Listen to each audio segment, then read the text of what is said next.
لو مش هينفع أكون بطل هبقى الوحش اللي بيحمي الناس. دي واحدة من أقوى الجمل في عالم الأنمي، من الأنميات اللي تعتبر من أقوى أنميات سنة 2024.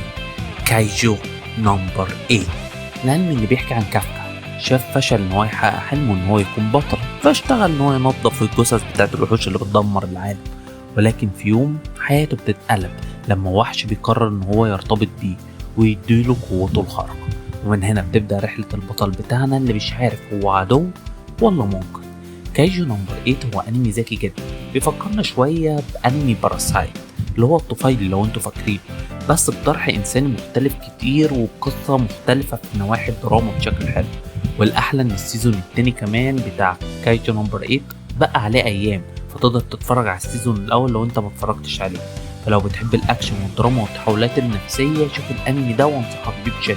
ما تنساش بقى تشترك في القناة بالمرة وتسيب لي رأيك في الكومنتات، وافتكر دايما